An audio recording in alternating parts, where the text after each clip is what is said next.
Today I'm speaking with Jim Lynch, the founder and the visionary behind the Wellington ecosanctuary Zealandia.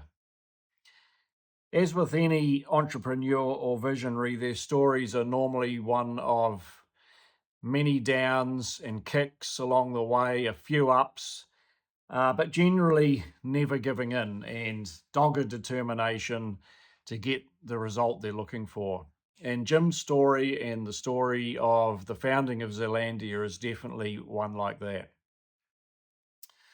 I would describe myself as a conservationist on the couch, and by that I mean I support the principles and the idea of conservation, but generally I don't do too much myself to help the cause along the way. But I think speaking with Jim and listening to this story is definitely been an inspiration to me, and I hope you'll find the same. It's inspired me to maybe go and do something a little bit more and support the cause because you definitely realize once we lose what we have, it's very difficult to get it back. So I hope you agree and I hope you enjoy this interview. Thanks. As I mentioned, we first heard you and heard about you at the Picton Dawn Chorus AGM last year. And since I've been doing some research about your life and what you and Eve have achieved, it was sort of embarrassing that I'd never heard of you before the AGM and I'd never been to Zealandia, which was shocking, really. So I've now been to Zealandia and the talk was riveting, really, really interesting and very inspiring. So one of the things I've learned that it's 25 years or maybe 26 since the fence was first built, 1999, I think. That's correct. Yeah. And that really probably was to change you and your wife's life from that start of that project. Would that be true to say? Pretty dramatic. Very dramatic, actually. Yeah. Does it feel like a past life or all that whole project, or do you still relive it constantly? No, it's a bit like a past life. I mean, that has changed. I mean, Zealandia is now a council operation. Yeah. And so when the council took it over, we old sort of founders, I suppose, who got steadily sort of pushed into the background. And, as is sort of the nature of moved these out. things, isn't it? And we don't have much to do with that anymore. But of course, we still keep a real interest in conservation, especially through where that idea might go in terms of national impacts or how it can translate onto a larger scale. And you're still actively involved in projects and new projects, which maybe we can talk about a wee bit later on. Yeah. But yep.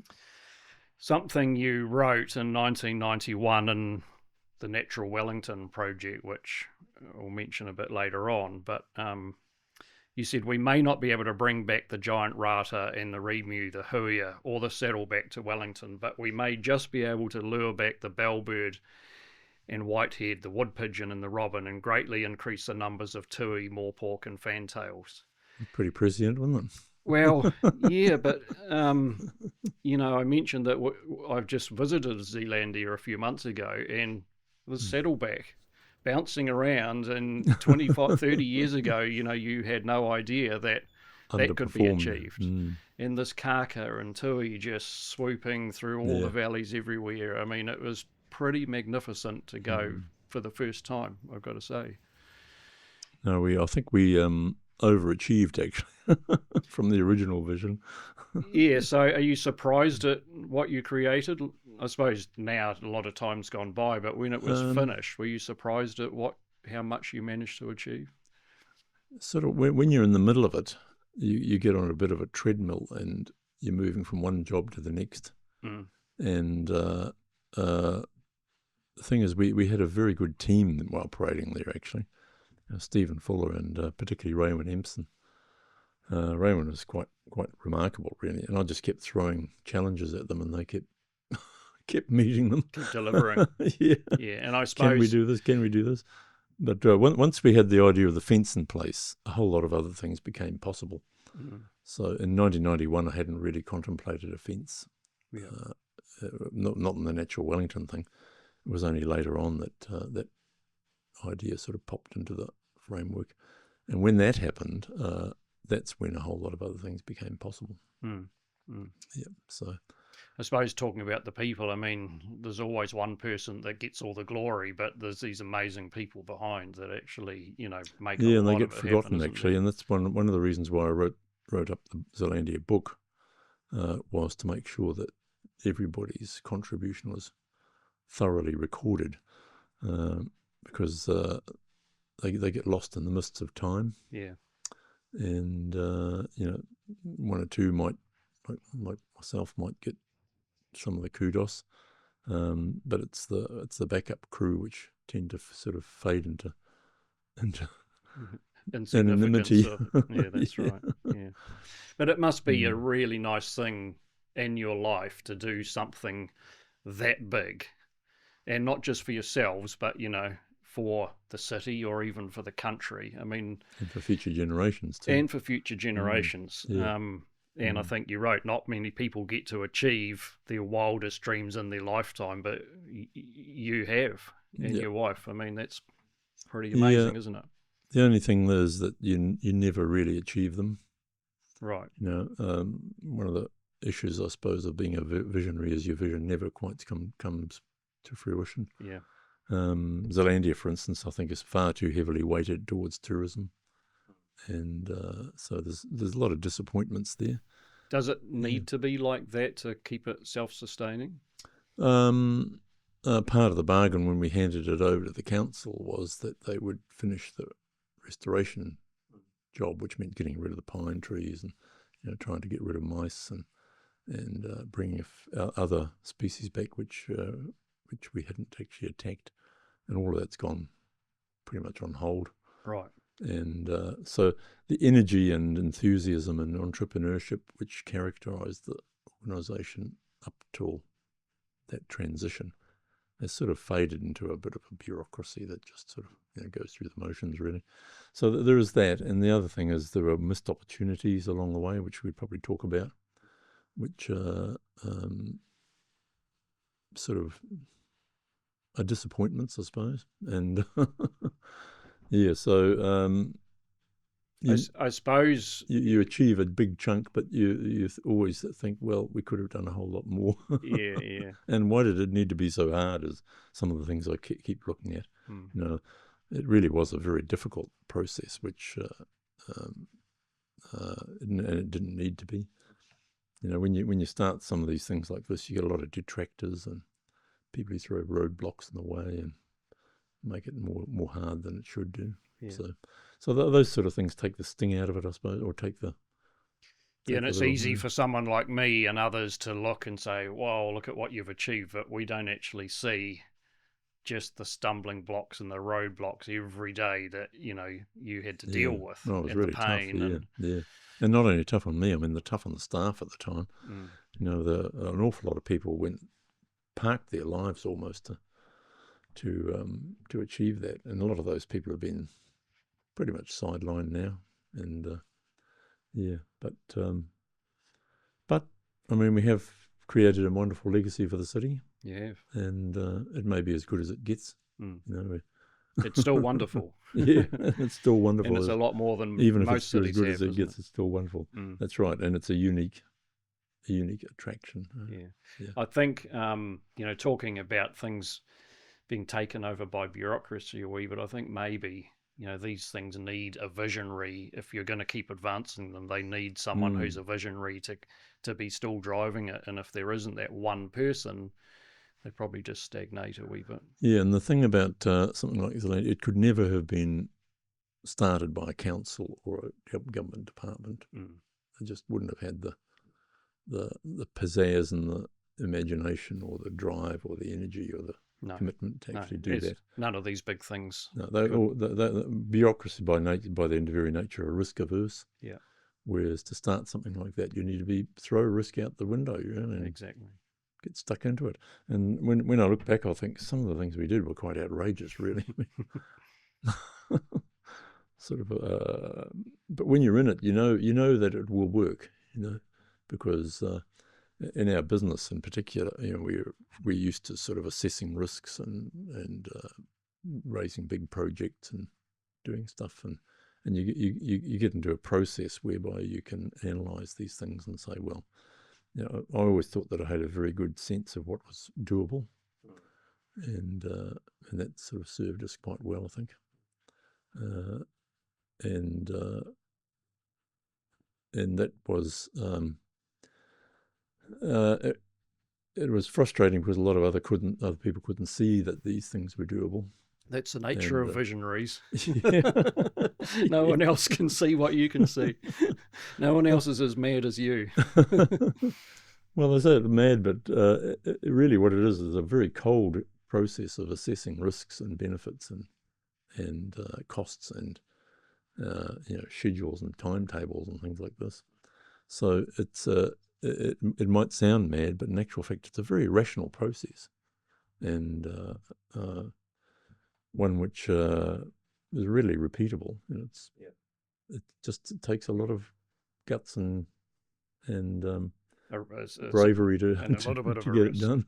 Yes, the most interesting comment I ever had, I think, was a guy called Martin, who was French, and he was the head of the Worldwide Fund for Nature International, and we took him up there, and I think he just sort of thought that he was going to see a little patch of forest or something. And when he saw the fence and he saw what we were doing there, he was blown away. He said, it took great courage to do this, he said. And I mean, I don't regard it as courage because I was playing with other people's money. Well, but I did say at one stage when the fence was crashing down through the forest just below our house in Kurui, I said, Eva, this had better work, otherwise we'll have to leave town. Yeah, well, your name's on the line, isn't it, still? Yeah. Funny, I've just been listening to an audio book about Ernest Shackleton, and it sort of reminded me, after reading your book, of the similarities of an explorer like him and a visionary like yourself.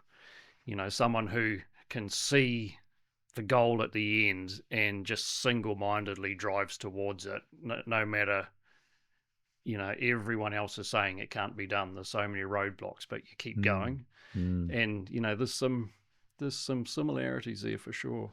Yeah, and I think what I sort of brought really to the whole project was the ability to put something which seemed to be so unusual into a framework which people could see would work.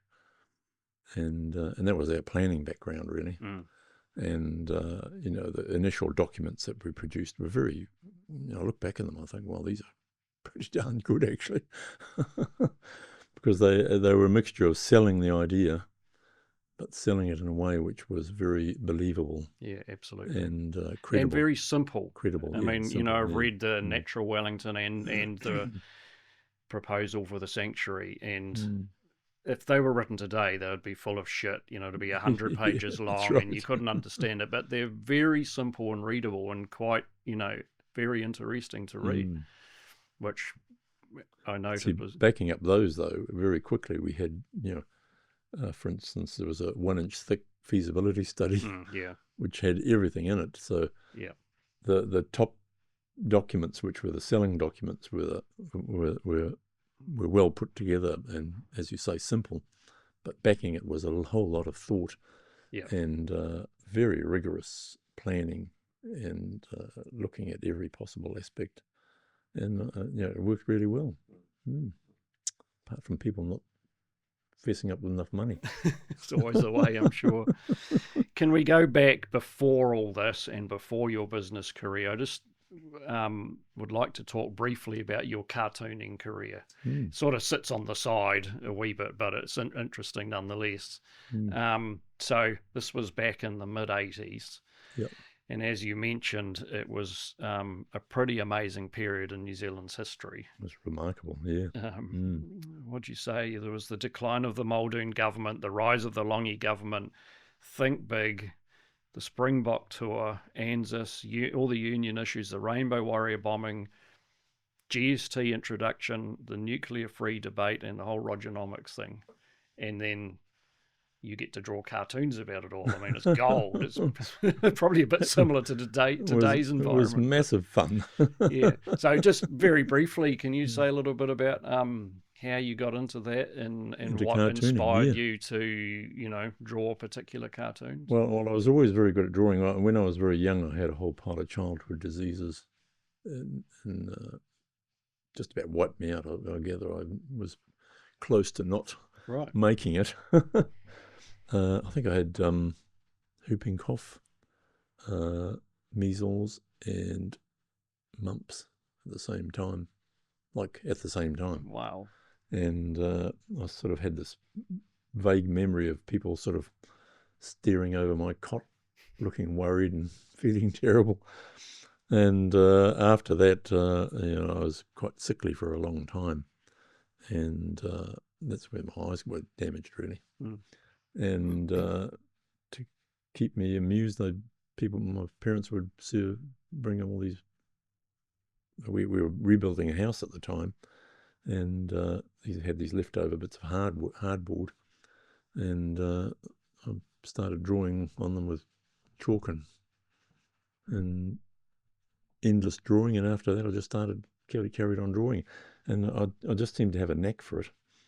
I can remember all the childhood books we got. I'd sort of copy them, and so I got very good at that actually. And at school, I used to win all the calf club prizes and art prizes. I actually won a Northland Art Prize. Okay. When I was in high school, and but I loved cartoons. We used to have all the Mickey Mouse cartoons come into the house. We had the Mickey Mouse Weekly and things like that, and we had comics all over the place. And but also, my dad was a bit political. He was a National Party guy, and my mother was a closet Labour person. So I got really very interested in politics at an early age, and particularly loved the cartoons, the political cartoons. I used to look at Manhinnican in the New Zealand Herald and Lonsdale and the Auckland Star. We used to get the Auckland Star, watch their cartoons every day, and I used to practice it. And it was something I always sort of had a bit of a hankering to do. But when I started work, I tried to get a job as a commercial artist with the Northern Advocate in Whangarei, but there were just no openings there really, and going to art school wasn't really a proposition in those days for kids from rural Northland. And so I just became a bureaucrat really, and one of the people you've just been despising. Yeah, exactly. But anyway, eventually wound up going to New Plymouth, and my job there had to do with training staff, and so I sort of produced some training material which had illustrated with some cartoons. And one of the local workmates said, "Oh, why don't you take those down to the Daily News and see if they would like them? They were really good." So I did up a couple of cartoons and took them down to the editor. Rash Avery was his name. He was a hard-bitten editor of the old school. And he sort of looked at them and called me back about 2 days later and said, "Oh, I quite like these. I'll take you on." And wow. I thought, "Oh, just like that." Mm-hmm. That was easy. Yeah. And he said, I thought, "Oh, fame and fortune." He said, "We'll do once a week," and I paid $12 a cartoon. So one cartoon a week. One cartoon a week. Yeah. Oh, you're big money then. Well, $12 a cartoon wasn't much then. No. And I thought, well, fame, I might get fame, but I won't get fortune. Yeah. But when I look back on those ones, I'll think, oh God, these are crude and embarrassing. I don't know what Rash saw in them actually. Mm. So I did that for 6 years with New Plymouth Daily News. But when we moved to Wellington, 1980, the New Zealand Times, which is the forerunner to the Sunday Star Times, I think it is nowadays. I think it's still going. That was the Sunday paper for the Dominion Post. and they advertised for a cartoonist, and I thought, oh, I'll send some stuff in. I've got a portfolio here. So I sent it in, got called down to have an interview with Bob Fox, who was the editor at the time, who was an interesting character. So and, you were doing the cartooning sort of on a little bit of a side, Yeah, then the yeah. training business was the main income. Was the main deal. Yeah. Were there any cartoons that stand out in your memory as being particularly ones you're proud of, or ones that really created some controversy? Or Yep. Well, controversy is a bit hard to come across because the editors kept a fairly tight rein on what you could and couldn't do. But there was one in particular which I could show you later, which when John Kirk, who was, I think I've seen that one. Yeah. On your internet site. Right. When he crashed and burnt in a terrible way. Yeah. And I think the cartoon basically was Norman Kirk, a mighty Totra has fallen, and there's this Totra in the corner, crashed down, with Norman Kirk written on it. And then John Kirk was a weedy Tanikaha has strangled itself to death. And did I read that one wasn't published? Or? No, I took it down to Fox and he laughed his head off. He said, "That's the best cartoon I've ever seen." He said, "I can't publish it." Oh, no. I thought, oh, no. And it's never been published Not, I sent it to New Plymouth Daily News and got Dennis Garcia sent it back as well. But no, it never got published until I published in my book. Yeah. Do you still, I'm sure when every news event came out, you were thinking of an angle to draw. Do you still think like that now, or is that whole side of your no, gone? No, really, what happened was our business got so busy and so draining mentally, I suppose, that the room for the cartooning thing became more and less in your head, I suppose you'd call it. The mental energy gets drained off elsewhere. But you had to come up with a brand new, fresh idea all the time. Yeah. I don't know how a daily cartoonist. Well, I know Tom Scott, when he became the daily cartoonist, what he had all day to think about it. That's his sole job. That was his job, yeah. But the process really was that you'd scan the news going on the few days before your cartoon was due, and you might have a few things in mind. You might have some backups if there was nothing happening, and if there was something big breaking, then you'd just sit down and think of an angle. But it was great fun. I really enjoyed it because you were right in the middle of things. It was being a cartoonist has a fair bit of cachet attached to it. Yeah. Because you go to any given dinner party, and if you say you've been a cartoonist, people will sort of stare at you and think you're some sort of Walter Mitty idiot. But what I find interesting is there's only about 60, I think, in the New Zealand Cartoon Archive. Wow. In the history of New Zealand. So wow. That's a very select group. It is. What I find interesting is looking back now on the what cartoons of yours that are on your website. I haven't seen your book, but they're a comment on the history of the time, which is much easier to access than news articles and other stuff. Absolutely. And so much of it I don't get because I was 12 in 1911 and 1980. So if you don't know all the wheelings and dealings of the time, you just don't get them. But a lot of them I do as well, But they're very contextual, actually. A lot of them. Yeah. Some really stand the test of time too, actually. Absolutely. Then in the early 2000s, Pauline Hanna from the Cartoon Archive rang me up and said, "Oh, we want your work to go into the Cartoon Archive." I thought, "Oh, that's great." So, but then I dug her up. She said, "Can you provide us with all the copies of all the originals?"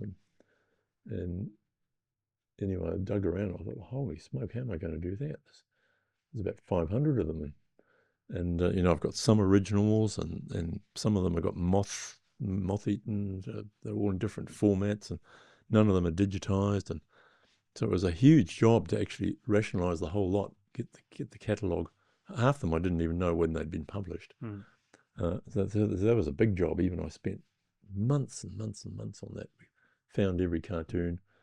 But nice to have all that done for the record, I'm sure. And it's all there on my computer now. Yeah. So it's a complete record, and it's in the cartoon archive. So somebody's looking after it, and that's marvelous. Oh, can we maybe move on to the topic at hand, and that's the Karori Valley? Yeah. Just wondering, can you describe what the Karori Valley was 1,000 years ago, before there were any humans in New Zealand? Oh, yeah. If we were to walk into the forest there, what would it be like? Yep. Well, that would have been a lowland podocarp remunera forest, really, with koikoi understory, kokoi and tawa understory. So that would have been just a small pocket of one valley, which would have been part of a huge ecosystem. Went right through the southern North Island, and first the Wellington Peninsula, and then the whole southern North Island, because all of New Zealand was pretty much forested in those days. So how did the forest compare to what we might think is a lush forest now? Would it have been quite different? With moa in it, it probably would have been browsed out a bit more than we might imagine. Moa and Adsbill, because they were shrub browsers. I don't like to push that one too hard, because deer stalkers like to say, well, deer are just taking the place of moa, when they weren't. The deer are much more destructive. Moa would never damage a forest like that, I don't think. But we know that because quite a few New Zealand plants are adapted to moa browsing. So it probably wouldn't have been quite as thick as we imagine it would be, but it would have been very diverse, and especially with its fauna. But New Zealand forests aren't terribly what you would call, diversity is lacking in New Zealand forests. If you go to Australian forests, you're talking about the tree, the fauna life, or flora and fauna. Yeah, right. Yeah, diversity is lacking. New Zealand is what they call a depauperate ecosystem, in that it lacks a whole range of things. That's because of our isolation for millions and millions of years. Like, for instance, we don't hardly have any mammals, and there's no snakes, and butterflies are very limited in number, and we don't have any nut trees. So there's a whole suite of things which are missing from New Zealand. But what we do have is quite unique. We have fruiting conifers, which is really quite rare, actually. The only other place that has that is Southeast Asia. And we don't have an awful lot of flowering herbs. Like you don't get the sort of West Australian flower fields in New Zealand at all. They just don't exist. That's because we never had any honeybees.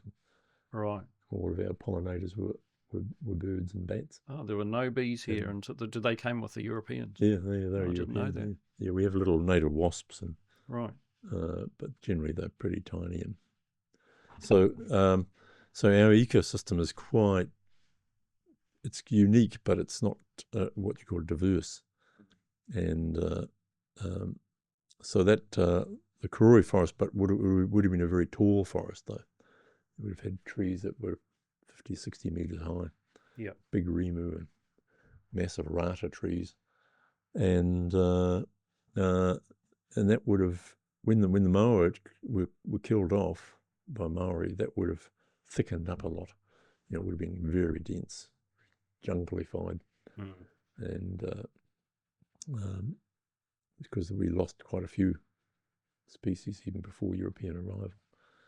And but even when it would still have been there when a lot of the foreshore around Wellington Harbour was burnt by Maori burning, and there was quite a bit of gardening up the Kaifara Forest stream, but that valley was still intact when European settlement started, right. As was the Karori Valley.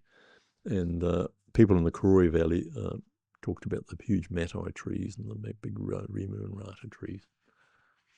Didn't stop them from putting a match to it. So then fast forward to when you first sort of started looking at this area, say 1990. Yeah. I think you described it as a biological cot case at that point. Wellington was, yeah. Yeah, and Yeah, Wellington City, in general. Yeah, 99% of native forest was destroyed in Wellington City. Pretty much, Right. Yeah. Yep.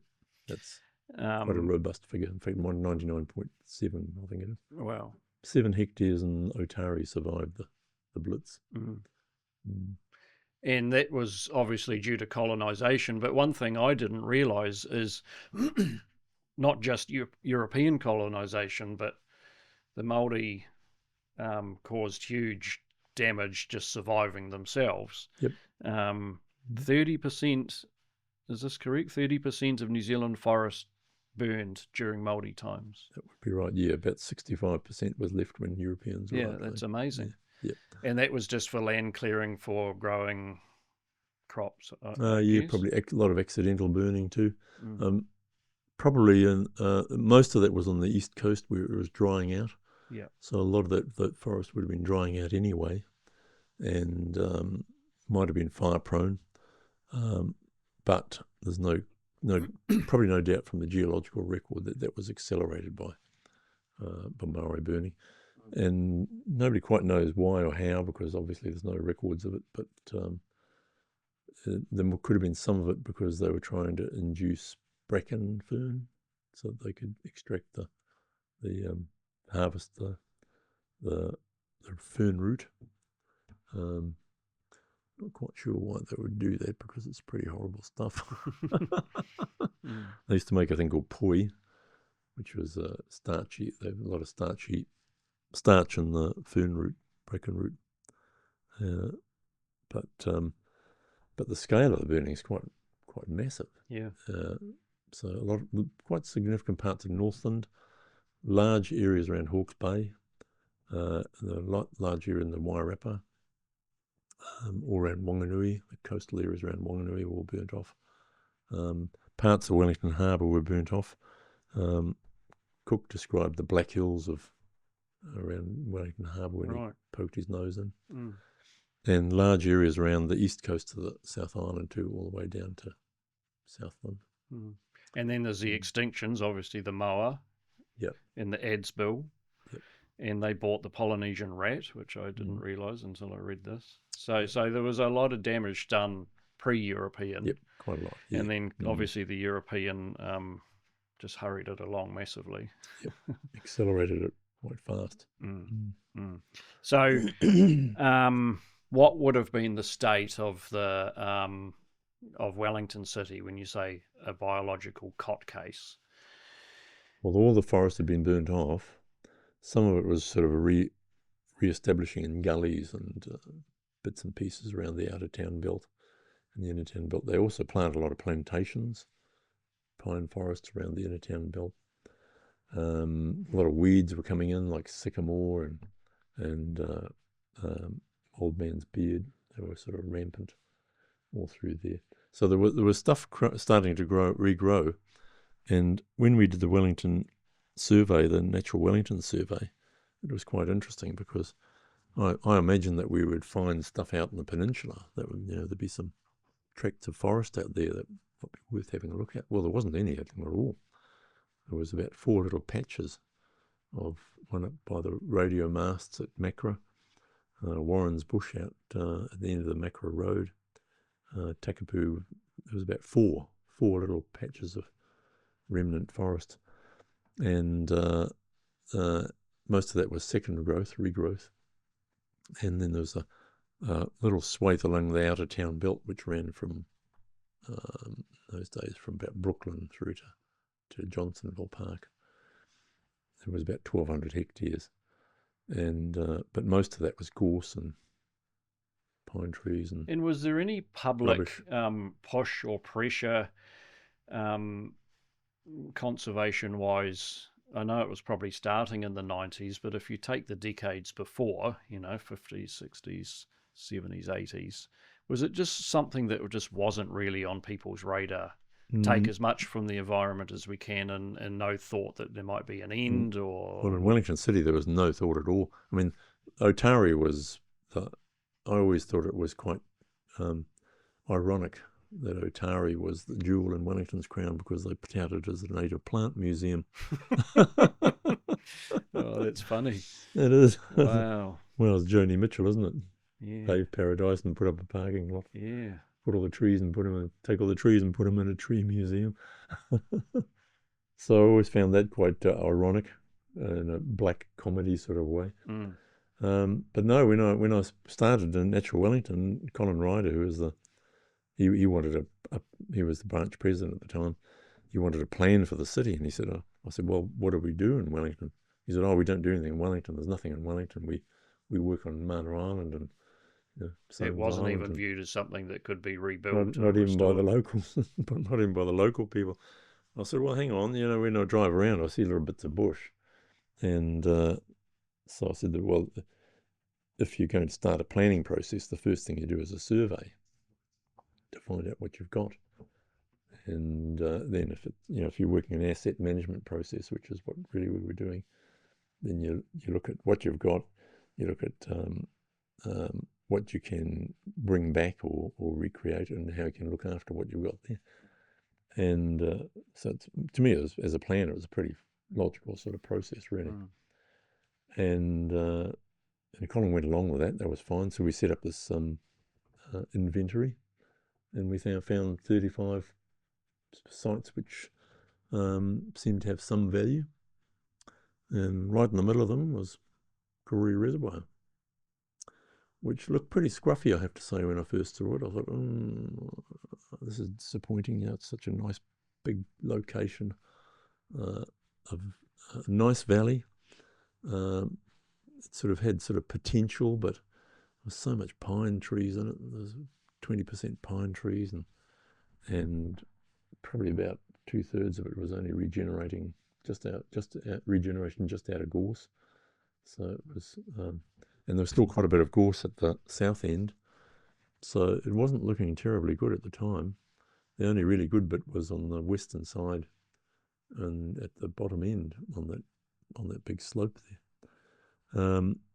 So it wasn't terribly, and I wrangled over it for quite a while, because where the whole idea of a fence sanctuary came from was Alan Saunders, who was the DOC threatened species manager at the time, came and described to our branch what they were doing in Mapara Forest, which they called a mainland island, and instantly switched on a light.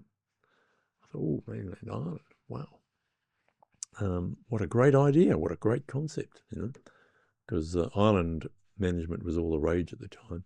They were trying to bring that concept of a safe place back onto the mainland.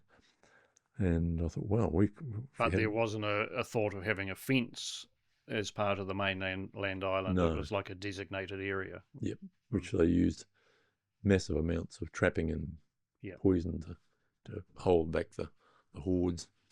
And I thought, well, that's all very well, but we can't do that in Wellington, because, if you have put out poison, you're going to poison everybody's cats and dogs and kids, and it just wouldn't work. So that's when I came up with the alternative of a fence. Can I just go back to the destruction of the environment, basically, up until the 90s? Yep. And just comparing that to today, I know that opinions have changed a lot, but something you mentioned is justifying, what they did back then. People can't live in forests, and the priorities of the pioneers were different to ours. Even so, it would have been nice if they had left a block or two for future generations. But my thought is, are we any different today? When we need resources to sustain our way of life, we justify it because that's just what we have to do for economic, business, job creation reasons, whether it's oil or fishing or irrigation or any of, whenever you drive down Canterbury and Mackenzie country, it's just, I find it depressing. There's no water in all the rivers, and all the irrigators are just pouring out millions of gallons of water, often in strong nor'west conditions, and most of it's not even probably hitting the ground. Away, And I just think, we knocked them back then, but we're actually no different, really. No, we're not. You're quite right. It's a hard line to draw, though, isn't it? Because if you're going to say, okay, we're not taking water out of the rivers, well, then there's all the dairy industry gone and a lot of exports and livelihoods. I mean, how do you make the delineation, which is a very difficult question, I think. Well, I think we're lacking what we did in Wellington was to find the bits that were left and see what it's practical to return and concentrate on. And we haven't done that on a national scale.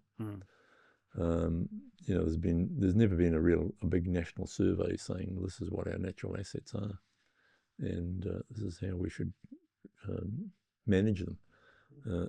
And whenever it's usually as you say, economic priorities always come first. Yeah. And having said that, though, there's been a lot of progress on environmental stuff, especially in conservation over the last 200 or 300 years. And a lot of progress has been made. You can't just go and wipe out a native forest anymore. No. And logging of native forest has stopped. So a tremendous amount has happened that is very good. And there's definitely a public awareness now of the value of that, which probably wasn't around 50 years ago. Yeah. So the game has changed quite dramatically from when we got it. When we started in the 1990s, they were still wood chipping Nelson Beach Forest, and they'd only just signed up the Forest Accord to stop the same wood chipping going on in around Rotorua. And so forests like Kaharoa and places like that, they were there because people had only just really put the pen to paper to set them aside. So there was, and that was an economic sacrifice. You might say the value of it wasn't very great. We didn't. All we missed out was minimal number of. I think the mill at Nelson employed about 12 people or something like that, and they chewed all these beech forests up for fax paper. So the actual return of those things wasn't terribly great. But we have come a long way since then. There's no doubt about it. Yeah. Looking at the Natural Wellington write-up that you did in 91, there was 3 things that you mentioned that about people's negative attitudes that were a threat to it. And what I found interesting is I don't think any of these apply today. So one was the exotics mentality, which was the want of people to plant exotic species of trees as opposed to natives. Yep. That's changed a lot. That's really opposite now, I think, isn't it? Yep. It's turned around. Yeah, the other one was economic mentality. We still tend to measure much of what we do on the basis of economic factors. If a subdivision is pitted against a patch of bush, then the subdivision will probably win. I mean, that's, as we were saying, is still partly true, but I think, as you just mentioned, there is a lot more awareness of balancing the two. And the other one is basic ignorance. Many of us and our children have grown up without nature and the bush close to hand. To many, the status quo is the way it was and the way it should stay. Well, I think that's different now too. I mean, there's a real... Significantly changed. So it's interesting. We're almost looking back at what you wrote there from the future, aren't we? It's 40 years later. It's been quite a paradigm shift in those areas. Yeah. So that's room for optimism, I think. Cause for joy. Yeah. In that document, you also gave some areas of land that were native bush in the past and at present, which was in 1990, and where it could be in the future, 2040, which let's assume we're close to 2040 now.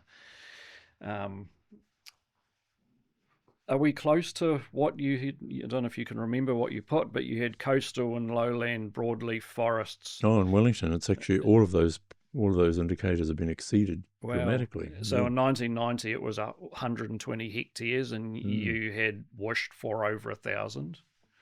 Wellington's biodiversity strategy surveyed that and found there's something like 3,500 hectares of significantly regenerating forest around the Wellington city area now. And a good chunk of that has emerged since in the 30 years since. So the protection that we put on in the 90s and the purchase of the outer town belt around Wellington is, the thing is, when we started, the outer town belt was about 1,200 hectares. It's now 4,000 hectares. So that protected area has increased by a factor of about 3, more than 3 times. And while a lot of that is still gorse and grass, it's set aside. So they won't plant pine trees on it. It won't be subdivided. So the only thing it will ever do is to revert to forest. And now that we have birds flying all around Wellington, they're carting that seed around with them far more efficiently than any planters could possibly do. And that land will just gradually revert to native forest over time. So in 100 years, you'll find that whole outer town belt will be reforested from the south coast all the way to Johnsonville, in fact, all the way to Pororua. And the other thing that's happened is little gullies all through that, fingers moving out from the outer town belt. So it's quite a significant change. Absolutely, it's huge. And so that's major. The other huge change, of course, is the number of species, forest species living in Wellington now. I think it started off at 9 when we started, and there's 19 now. So that's doubled. But the other thing which has really dramatically grown is abundance. And this isn't just speculation. There is Wellington City Council surveys. They do regular bird count surveys showing the growth of bird populations around Wellington. And that's quite significant. It's not significant in everything. There are some species that just don't survive outside the fence, like saddlebacks and hihi and bellbird, even struggling in town. They're still there, but they're not doing very well. And whitehead. So there are some that find it hard to live in Wellington, and that's largely because of cats. Right. I think the last Wellington City Council report said that continued high growth in bird populations, especially on those more vulnerable species, is unlikely unless major cat control comes about. But the biggest change in Wellington, I think, is attitudes. So when we started in 1990, probably only about 100 people were working in conservation. There'd be some forest and birders and a few OSNZ people and the Botanical Society and a few teachers and a couple of scientists. And we'd do tiny little projects, like Trillisk Park Group and a bit of stuff going on at Wrights Hill and the Tapaturanga Marae. Well, that was it. There's only about a couple of hundred of them at the very most. Now, I know last count there was something like 200 community groups around Wellington, some of them quite large. And I did a bit of a thumbnail count, and I thought that actively recruited into conservation, that's people who joined organisations or work with them, it's probably as many as 20,000 now. So that's a 200-fold increase, not a 200% increase, a 200-fold increase. Yeah. And the other thing is budgetary, because I estimated that probably about 100,000 was going into conservation in Wellington in 1990. That would have been Otari's budget and a bit of weed control. And probably a conservative estimate now is probably up to 8 to 9 million. Wow. And a big chunk of that is Zealandia's budget. And so all that actually has impact. So you have a whole lot of people working away on the ground doing this stuff. And what happens? Stuff works. There are now more birds in Wellington than any national park. Colin Miskelly, who's the local OSNZ guy, who's been used to, he lives in Northland. You won't mind me quoting him. And he's done bird counts around Wellington for God knows how many years. He recently did a walk down the Tiarua Trail, and when he came through the Tararuas and that, he was commenting on how few birds there were, and he was startled at the difference between Wellington City and the forested ranges. And it just threw into relief how different it was. And even I did a walk through Abel Tasman last year, 20 kilometres we walked, and I've got pretty well-tuned ears, and I counted 10 bellbirds, about 6 weka, and about 9 fantails. And that was about it. And that was an area where they've been doing intensive pest control for 10 years. So what it says is that it can't recover really unless you give it a big helping hand with something like some sort of sanctuary. Dramatic. Yep. So something else I think, apart from all the, or as a flow on from all these community groups and a large number of people involved, is the younger generation just see now this is the thing that you do. As opposed to destroying it, we should be planting natives and looking after it. And I think when you get a change in attitude in young kids and they grow up and teach their young kids, it becomes almost exponential in change in society, how we deal with things. Zealandia's had a massive impact at multiple levels, actually. At the political level, it's been huge, because what it's done is now it's cemented conservation into the Wellington City Council plans. There's a whole section there on environment, and it's funded, not hugely funded. It's not a massive amount of money. But the other thing was, because it's so close to the beehive, all of the ministers and that truck up there and show off that to the overseas visitors. Look how great we are. And the doc, I know one doc person said to me that educating the politicians was the best thing that Zealandia ever did.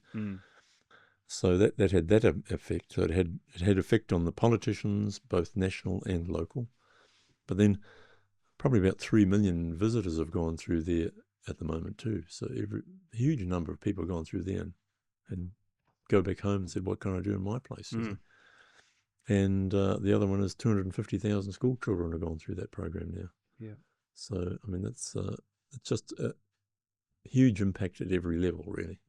And I don't think that people realise that the growth in community conservation in the 21st century all traces from that one spot. Before that, it was very small and very pokey and very spotty.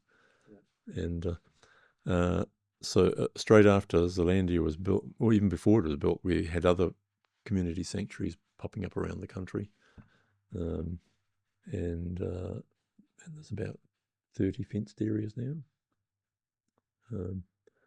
So it's had immense impact, way beyond its biodiversity value. Can we talk about extinction just for a second? Extinction, a big subject. But, I'll just read something you wrote. When I was young, the thing that hit me hardest was the deep sense of loss I felt when I read the many sad extinction stories that have blighted world history, including our own panoply of the disappeared, Moa, Adsbill, and Huia, to name a few. To me, extinction was just so dreadfully final that it was just too terrible to contemplate. Yet our forebears seemed to plough through the natural world with scant regard for the damage they were doing to all the other life forms on the planet. And we are still doing it. New Zealand and the Pacific are in the forefront of this tragic tale, as this ocean is where the largest proportion of extinctions have occurred and the most threatened species ride. And I just had a couple of questions. I mean, you can't disagree with any of that, and that we don't want species to go extinct, but the reality of doing something about it is quite different, isn't it? How hard should we try to save species, and how much money as a society should we invest? Because clearly the pot isn't limitless.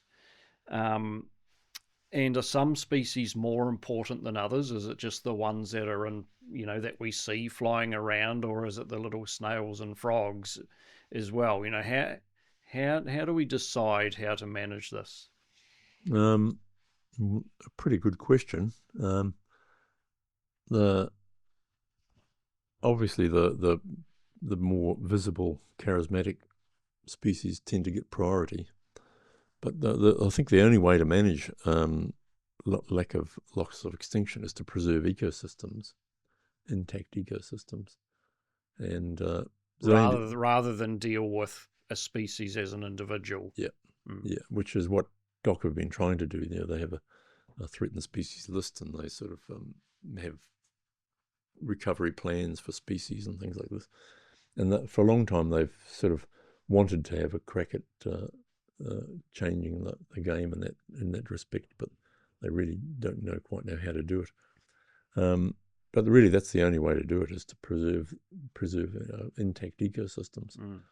And when you do that, you preserve the whole web of life in that particular area. That becomes pretty difficult because we've actually got some extinct ecosystems. People don't realise that. Like, for instance, the Canterbury Plains ecosystem is pretty much gone. That used to be Kaikatea, Matai forest, dry forest, and that's disappeared. Right, none of it left. Well, there's a little pocket, I think, around Christchurch somewhere, Riccarton Bush, and a little bits on the Banks Peninsula is even different. So that's a hard thing to do, but that's the way to do it, though, is to how can we preserve whole ecosystems and make them viable? Yeah. And that way you do account for the whole traffic level.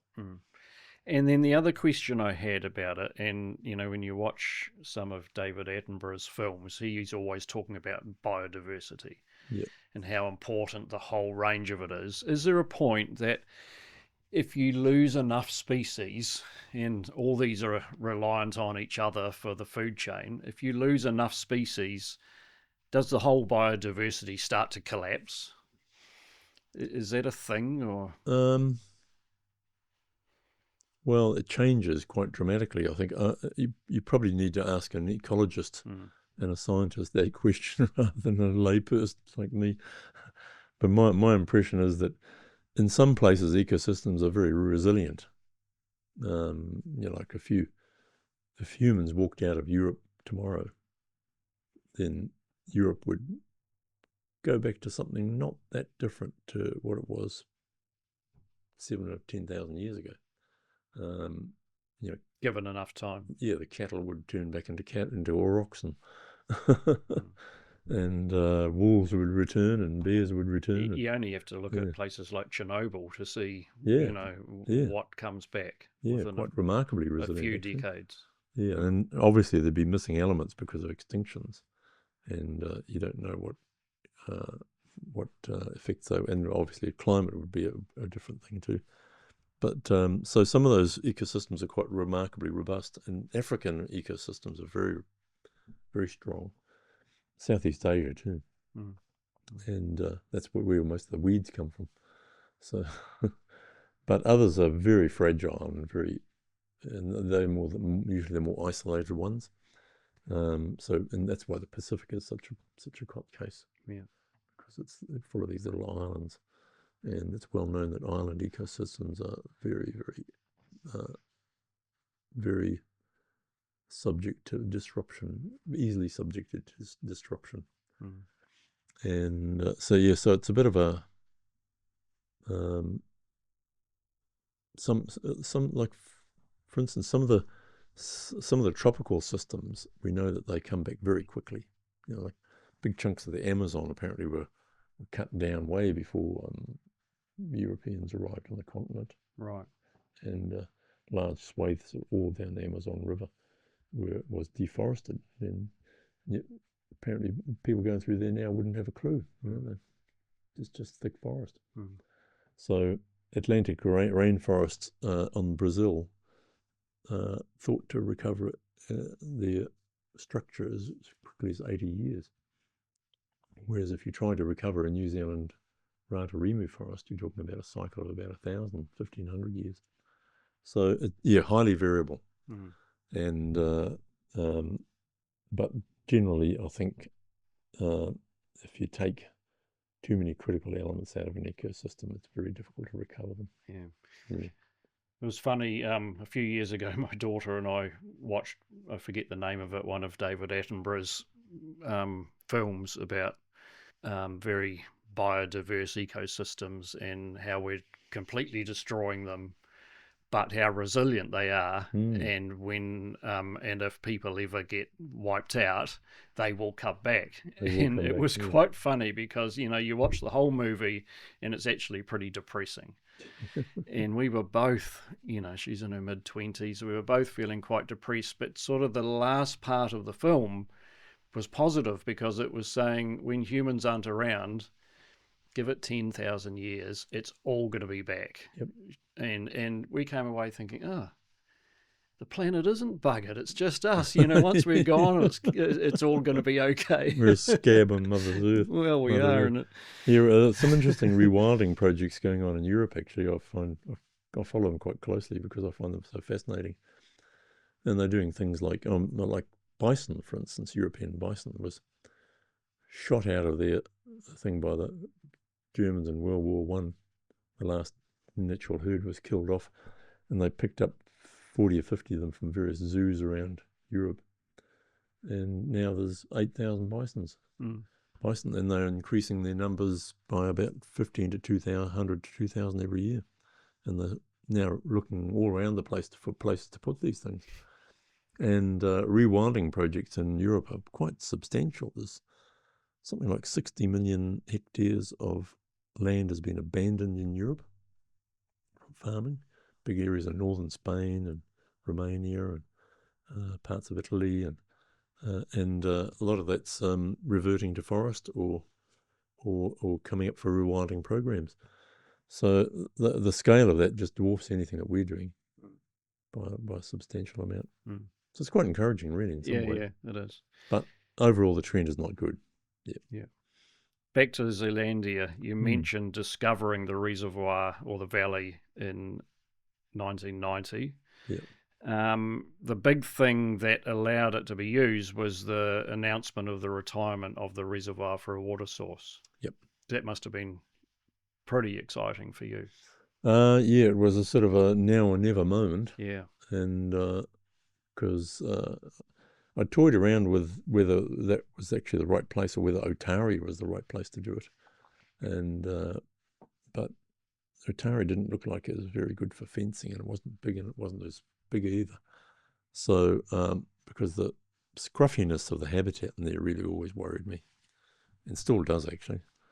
The pines should be taken out, and it should be allowed to regrow, and it's a long term thing. And I get quite jealous sometimes with people like Rotakari. You've got a fully intact forest or a bushy park, and I think, why did they have to plant those blasted pine trees? And but at the same time, I thought, well, you just got to take a long term, and that's why eventually we came up with the term of 500-year vision. And that was something I was going to ask you about. I mean, that's a huge visionary plan, 500 years. And people bought into it. And most people aren't terribly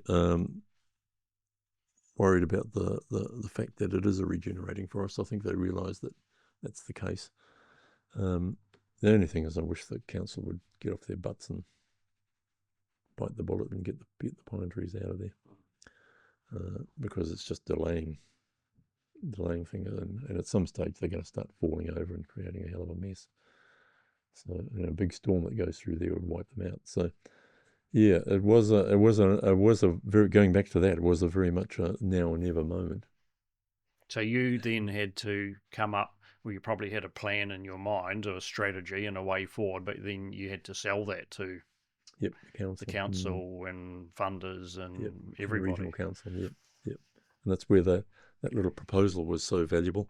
The proposal seemed to work pretty much 100%. Virtually everybody I showed that to, Fran Wild, the mayor at the time, various councillors, the regional council people, they instantly saw what it was all about and what the prospect was. They saw it was very different and that it could be a really unique thing. And most of them saw that it could work. I mean, the fact that I had Alan Saunders wandering around with me saying, yes, this is not pie in the sky, we've got the technology to do this now, was very helpful. Yeah. Something you said, the wildlife sanctuary would be like a zoo, but in reverse. This is probably just a whole new concept to people, I guess. Yeah. Whereas a traditional zoo keeps birds and animals in, the sanctuary is intended to keep predators and competitors out and provide a safe and secure and highly desirable haven for native birds and animals to breed, and thereby enable them to recover their populations and then spread further afield. Yep. It's a pretty amazing plan. It worked. yeah. But you didn't know that back at the time, did you? No, that was an assumption. Yeah. It was. It's quite gratifying to know that these things actually come to pass. Yeah. Was the funding a huge thing? I mean, I've read about some of the major sponsors that fell through at the last minute. I wonder if you can talk about some of those. Funding was a pain in the neck, actually. And the ups and downs and the real challenges that must have been. Well, I think I might have said that when I started, I thought this is such a good idea that people will wheel truckloads of money, drive truckloads of money up to my back door and say, get on with it. Wasn't quite like that? No, it was the opposite, actually. Oh, great idea, but don't come to us for money, go somewhere else. And the annoying thing was people like councils tried to reduce their risk by restricting their financial involvement. When what I was trying to say to people, well, the worst thing you can do with a project like this is to starve it of funds, because that's the only risk. The only risk is lack of funds, lack of money. And if it's well funded, if it's well resourced, then the job can be done. But no, that's not the case. Everybody just kept walking away from and we had to nickel and dime it in the end, which was terribly difficult. And it wasn't that much more money. Sorry, by that you mean lots of small sponsors. Yeah, that's right. Yeah. Tiny bits of money, selling fence posts and getting small donations. And there was a big company, the how do you say it? Weyerhaeuser? Weyerhaeuser, yeah. Weyerhaeuser Forest Company, Seattle, which looked like it was going to be the answer to all your prayers. It was such a heartache when they pulled out.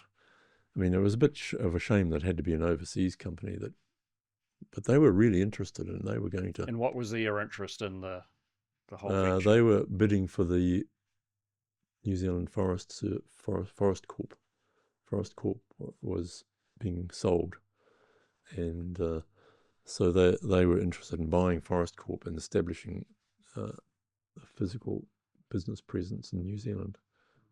And for that, they wanted a flagship environmental project to say that they were, serious people who were interested in New Zealand's future, as not just taking money out of it. And they would have fully bankrolled it.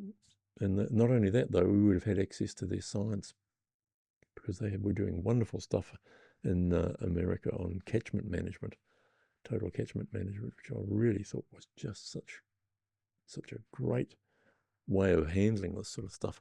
So what they were doing with their big catchments was they were mapping the whole catchment. These are 350,000 acre catchments, enormous.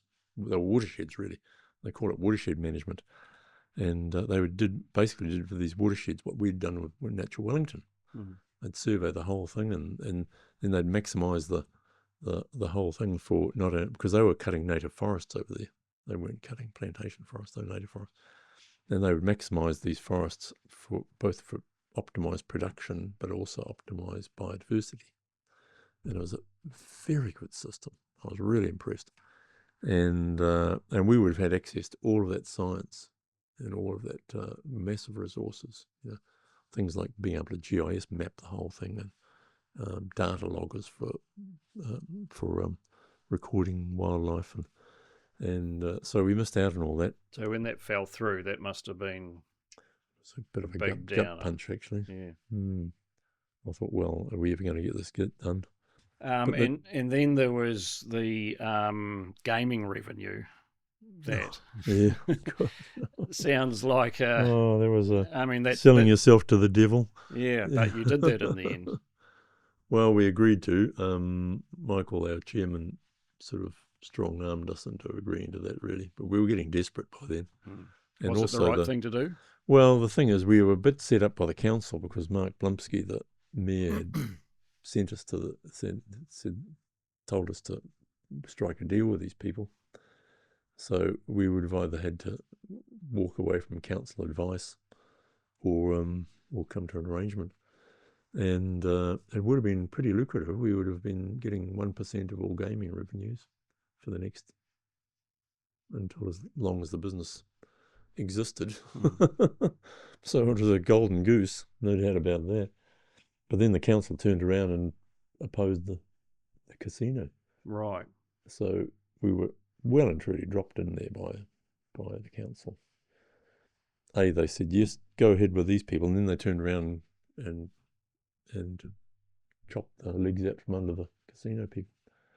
So we wound up with all the negative aspects of it. We lost a lot of support and didn't get anything out of it. Terrible. Honestly, when you look at those sort of things and I look back, I think, how on earth did we do this? You know, there were so many obstacles. Yeah. And so few people who actually would stand up and say, look, this has got to happen and we need to support it. In the end, the council sort of grudgingly came along to the point where, but they always sort of imagined they were putting a lot of money into it, but they weren't really. You know, they were minimising their contribution, and in the end, we were the worst though. The worst of the whole lot though was the fact that the Wellington Community Trust would only give us a loan for the fence. Right. And honestly, I still cannot fathom why that happened, because they're a grant body whose job it is to give away money to community groups like us, and yet they wouldn't do it, and they would only do it with a council guarantee, and we had to pay every cent of that back. How fair is that? So I think that that throws a real discredit on the people who were running that thing. They had no sense of common sense or good for that one, and I still cannot fathom why that happened. Another problem. Well, I do know what happened actually. It was because they were bushwhacked into it, virtually forced into it by the council. Right. And because of that, they hated the. But they wouldn't go the whole hog and just give it. No, they wouldn't go in there. Yeah. Another problem you mentioned is that many funders and politicians were suspicious of greenies, thinking, they're hippies and sandals and smoking dope. Yep. And yet our board was as competent as, I used to look at the council, for instance. I thought, well, hang on, our board is more highly qualified than our board of volunteers. They weren't paid, the board then. They're paid huge amounts now. But our board then was far more qualified, fiscally as well as other things, management-wise, than any council that was running at the time. Funny, eh? Yeah. Another little roadblock. Probably very early on, there were 55 weka transferred from Kapiti. Oh, yeah. Before the fence, I think, wasn't it? And you had weka pens. Yes, we did. Which were vandalised. Yep. Somebody came in and cut the bolts and let them go. Yeah. Was that an indicator to you that this is all just going to be this is a sign of things to come, or not at all? It was pretty terrifying. I have to say that we thought, oh, yeah, that could be how much opposition have we got, and where's it coming from? We never really got to the bottom of who did that. I've had my suspicions, but no proof of anything. But oddly enough, that was the last vandalism, apart from when somebody got onto the road with a truck and smashed into the fence a couple of times, but that was more hooliganism rather than deliberate vandalism. But no, the fence was never vandalised, which was really interesting. Yeah. So talking about the fence, the key to the success of the whole thing was obviously the fence. The fence. Had it been something like that, probably hadn't been done in New Zealand before. I assume you were designing the technology to make it work? We were, yep. Based on what you thought might work? Yep. Well, we had a lot of access to experts. So, we had top engineers and ecologists and, dock people and fencers. And so it was a matter of just saying, well, these are the physical capabilities of the animals. You then design something that that will defeat those physical capabilities. So the process was very logical, very well thought through. Stephen Fuller took it over and handled the whole thing, and he did a tremendous job. He's really responsible for the engineering that whole process. And it's now the basis of predator fencing in New Zealand. So one of the questions was animals that can dig, would they be smart enough to work out the fence was only a few 100 millimeters under the ground, so they just need to dig enough and they're in. Yep, that's right. So that was an unknown. They needed to just back off a metre and then dig down a bit. That was an unknown, and it was pretty terrifying because even I used to walk along, we do a fence patrol along Karori where we lived at the time, and we'd go along there and we'd find hundreds of diggings, but they were always up against the fence within that small, it was only 400 millimetres, that small little skirt we called it. And of course the animals can't see them, but then as soon as they dig down they hit this mesh and then they stop. But it was always within that 400 millimetres, none backed off and had the nous to back off and do it. So that was another one that worked. Yeah. In fact, it all worked, really. The only thing that didn't work was people giving us money. And, when I think about it, if we'd been able to get a grant for the fence, a grant for the visitor centre, and a small operating grant to manage the valley, not big money by any means, 4 or 5 million would have done it.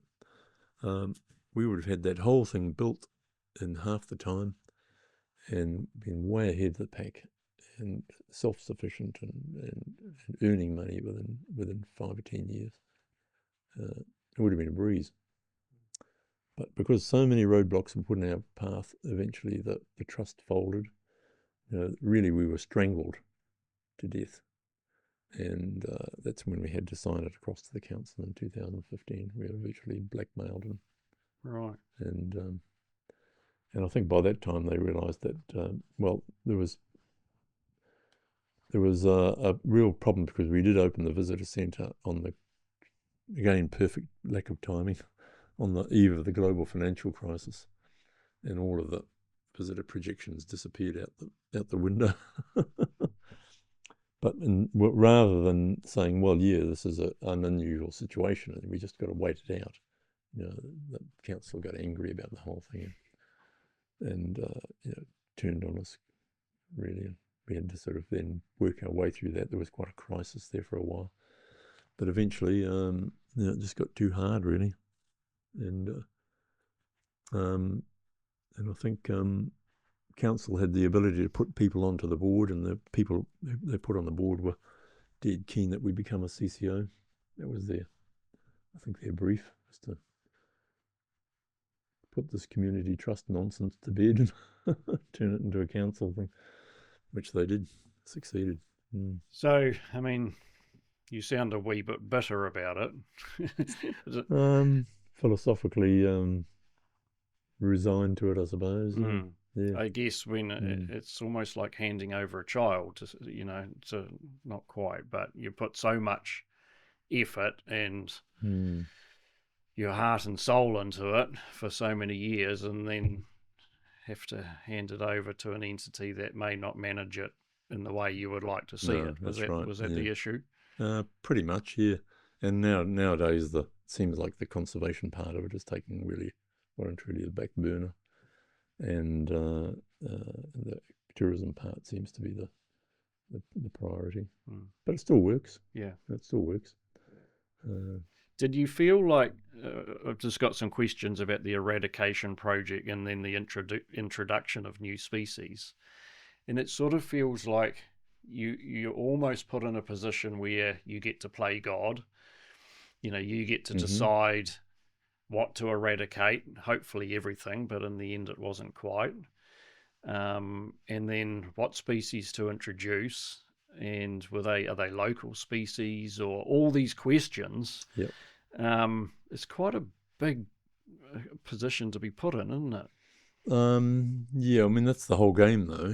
What you're trying to do is to recover something, and but that was done through the restoration strategy, and that process happened around about 2000, and so all it was done was an objective process designed off objective information, all the information we had, and with a bit of a touch of realism, though, in that we realised that we're never going to return it to its original state.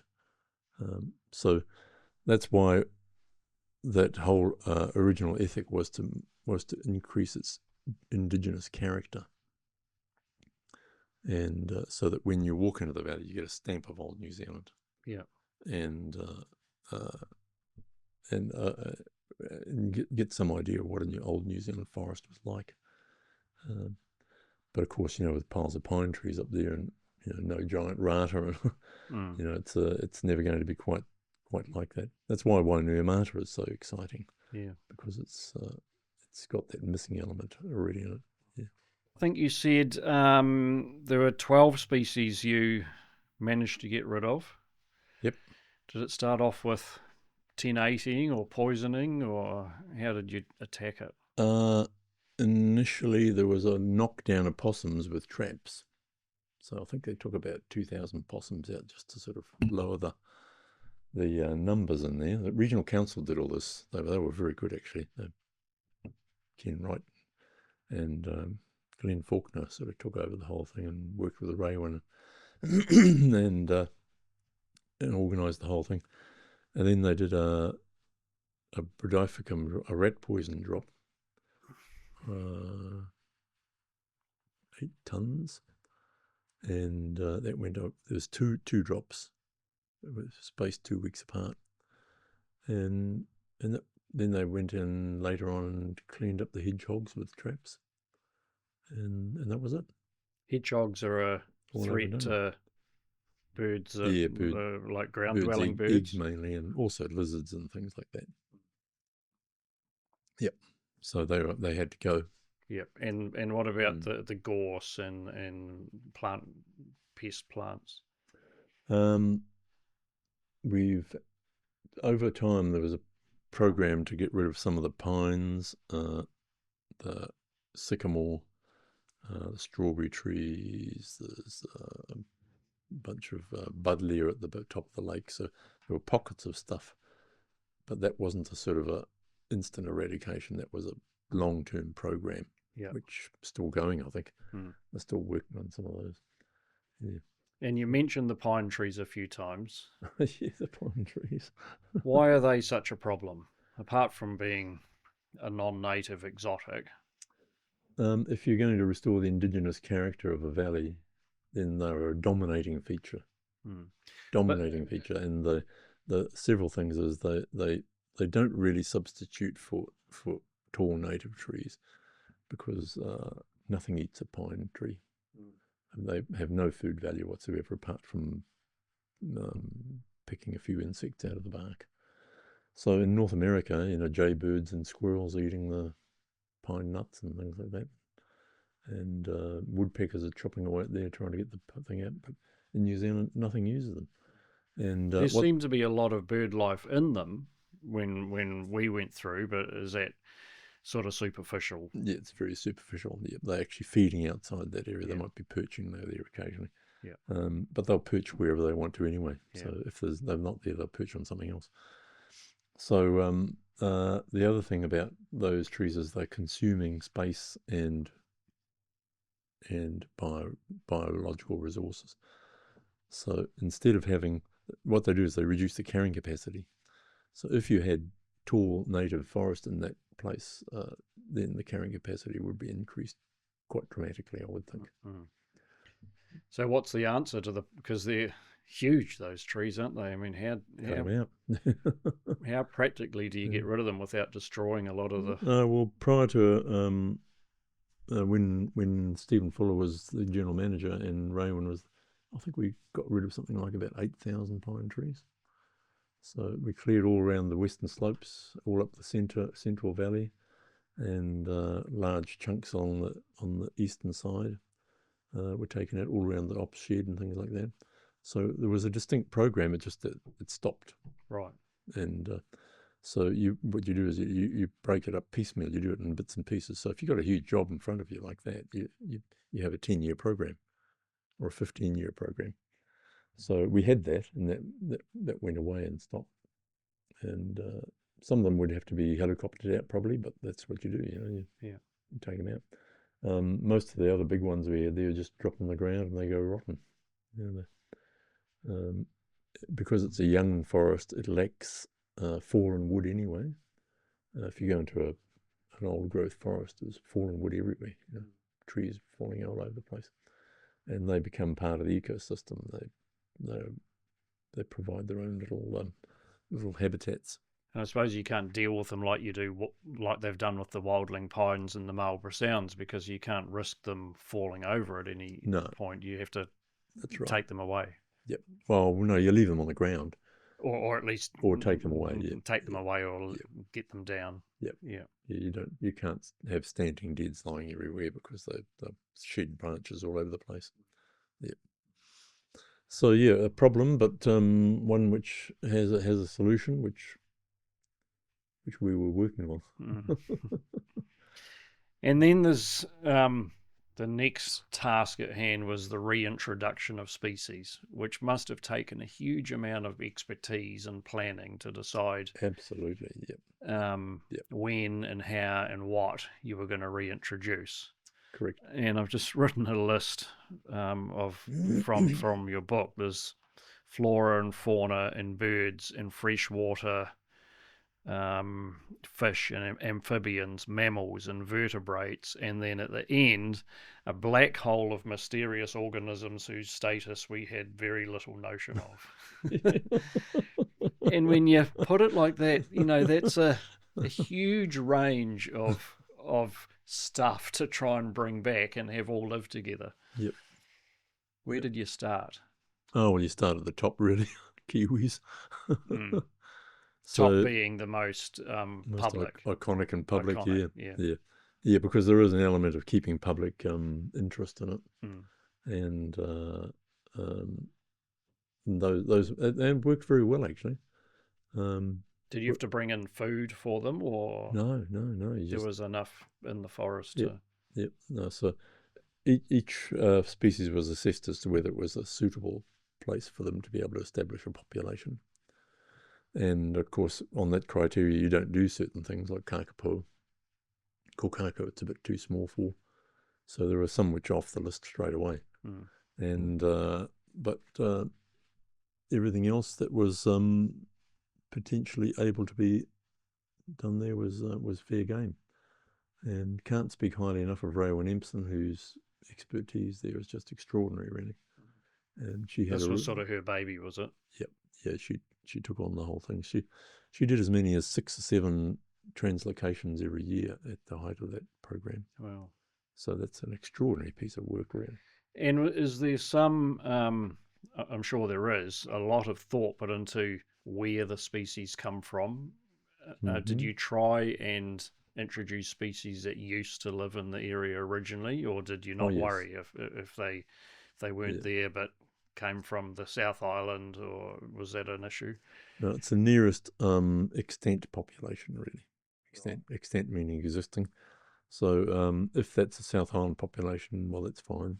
So taki, for instance, are a South Island species, really, but they're an analogue for the North Island taki. So yeah, it was a fairly simple set of principles, and it's worked very well, actually. People call it a purist approach, but I don't buy that at all. It's just a pragmatic approach, really. The fact is, why would you bring in? And if you start bringing in stuff that isn't native there, you're a zoo. Simple as that. Yeah. Whereas our ethic is that we're an ecosystem. We're a Wellington ecosystem. So why would you put mohu into a Wellington ecosystem? What's the rationale for that? There isn't any. One of the whole goals of this was to introduce what, I don't know if it was your word, but the halo effect, so that this would be a very thriving population, but it wasn't constrained within the fence. They could fly out and be part of the wider area. How long was it before you started seeing this was working? Oh, almost immediately. The halo effect is something I did coin way back actually, and spoke about it regularly as something that was highly desirable, and but we saw it immediately. So as soon as then the big one was tui. So tui were down to as few as half a dozen pairs in the valley in the mid-1990s. It went up a little bit after that because the regional council did start some pest control in Otari before that, and the numbers were starting to tick up.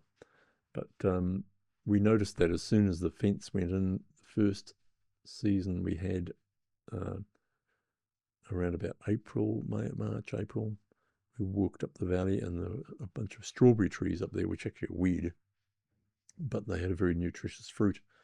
And I still recall going up there and hearing the sound hundreds of meters away, and I thought, what is that sound? I've never heard that before. Sort of a gurgling, rolling, chiming sort of sound. And we got up there, and there's all these tui drunk on strawberry trees. Wow. And there was something like about 80 to 90 birds in that one little area. Amazing. And same thing happened around when the koas were around.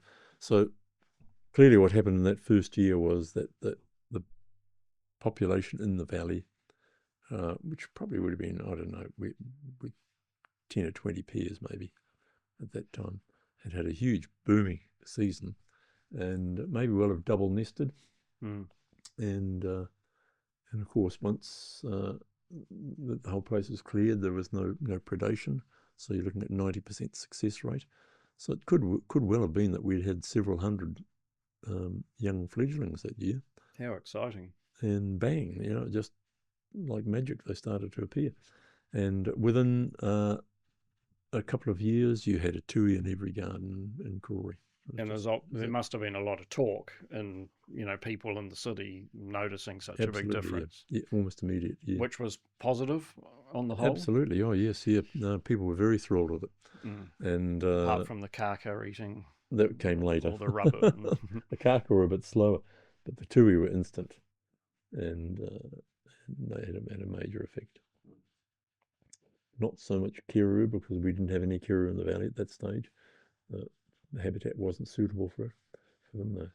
We tried reintroducing a few strays, but they would just fly off down to Otari and where the big trees were. Something I didn't know about kiru is in the weekend my wife and I were doing a pest trapping run, and I saw a tree which I'd never seen before. And, there's this cool app on the phone which is run by AI, and you just take a photo of the leaves and it tells you what it is. And it was a tawa tree. And then the information it says about it is it's very limited in how it can reproduce, because the seeds can only be taken by the kiruru. Correct. Yep. Yeah. So I guess that says why there's not many of them around. I don't know how it got there, but yeah, well, they certainly are the super carriers of the forest. Yeah, but the kiru did come back into the valley, and they do breed there, but they tend to sort of move up and down the whole catchment. And depending on food sources, if the Mira are fruiting in Otari, then they all move down to the Otari for. And so they're quite a fluid population, really. But they're generally hanging around there quite in much bigger numbers. We've seen flocks of 10 or a dozen floating around Koori now. So they're certainly in serious numbers around the city. And the saddleback, they're a pretty amazing bird to see. Oh, there. Yeah, well, saddleback were my favourite, and they were quite a worry for quite a while, actually. So we brought them, I think we brought 40 birds down from Tiritiri Matangi, and that was one of the really, really most joyous, I suppose you call it, or gratifying things I've ever had was when we were walking around the lake, and we came across a family of saddlebacks munching away there and looking really happy. And I thought, wow, this is so cool. Because something you never thought you'd see, I bet. No, I didn't ever think I'd see that. Because they are really the ultimate. If you can get saddlebacks into your place, you've won the lottery, because they are the ones who are the most sensitive, right, to predation. And what happened with them is they boomed for a little while, for a couple of seasons.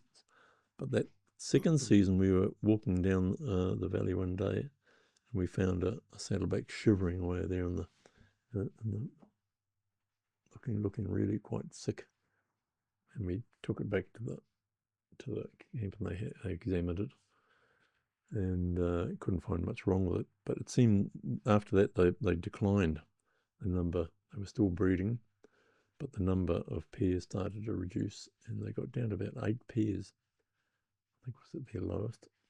And we thought, oh, they're not going to get there. Something's wrong. They're not adapting to the environment or something like that. And then after that, though, they started moving up a bit again, 20 pairs, 30 pairs. And now the valley is full, really. There's about 400 of them in there. And 400 pairs. 400 birds, probably up to 200 pairs.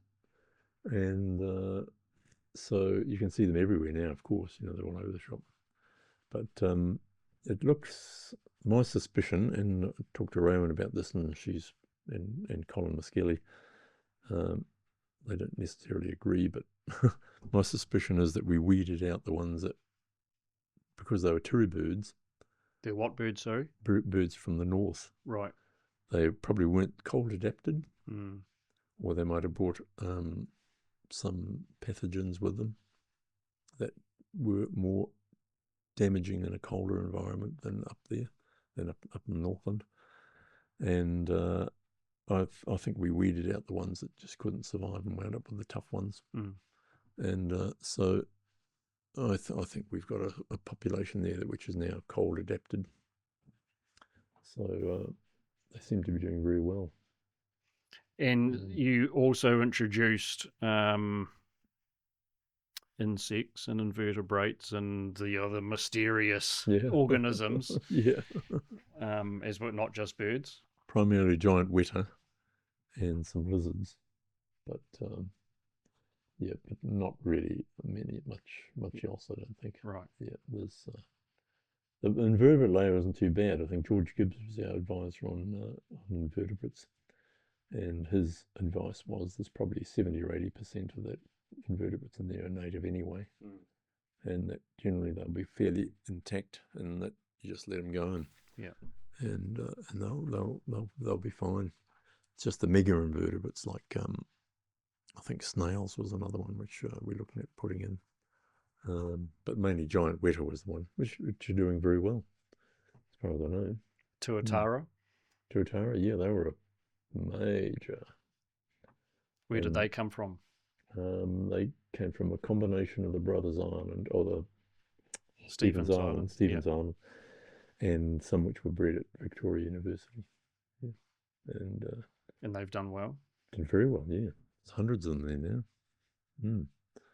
So, I mean, they were another... another saddleback moment, really. Where do they live? Are they free to roam around, or are they in an enclosure? Or some are in a mouse-proof enclosure. So the whole idea was to see if mice were a problem with tuatara, because they might eat the young.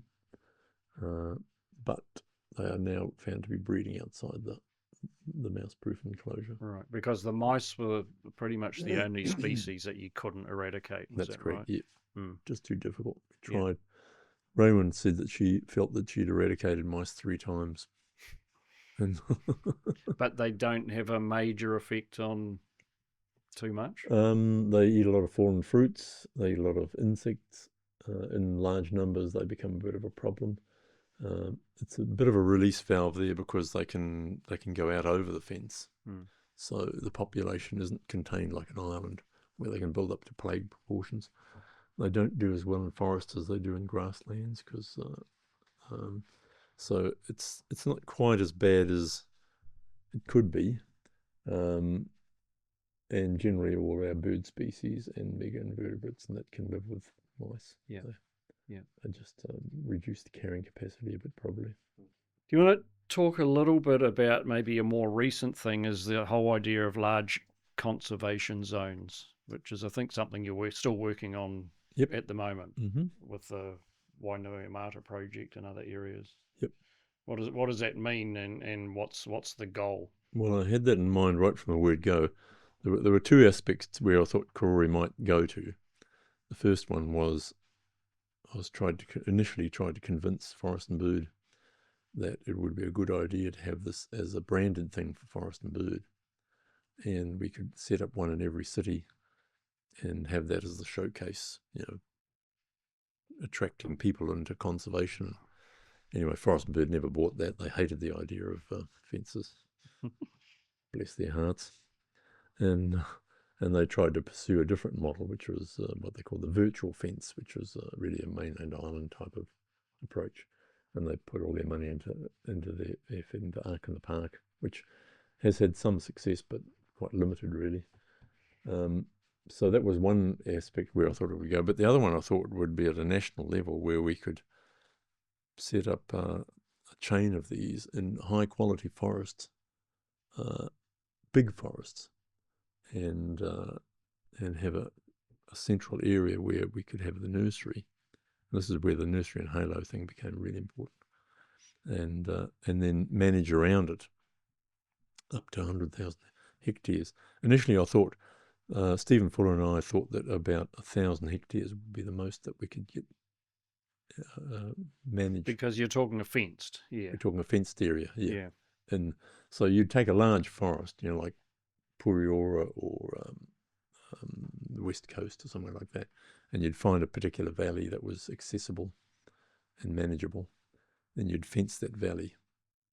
And all sounds so simple. Yeah, piece of cake. And then you would manage around that with 1080 and shooting and trapping and things like that, to make sure that the area surrounding it was conducive to migrating birds, so that when birds bred up in the valley in the safe zone, we know they do that, then they'd move out once their populations had been established. And when they moved out, you want them to move out into areas where they could successfully breed. They might not breed at the same success rate as in the nursery, but they could still survive and reproduce. And that means that you would have an ever-increasing halo going out, and you could manage further out and further out as far as you want to. So that was the idea. And the idea would be that you put these, instead of scruffy pine forest in the middle of Wellington,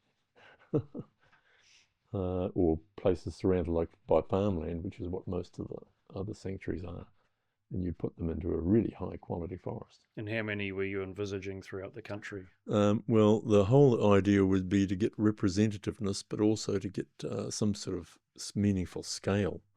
So initially, well, going back a bit, initially we thought that 1,000 hectares was all that we could manage. Mangatautari had started in 2006, and they were trying to manage 3,200 hectares. Initially, Stephen and I thought that they were biting off more than they could chew.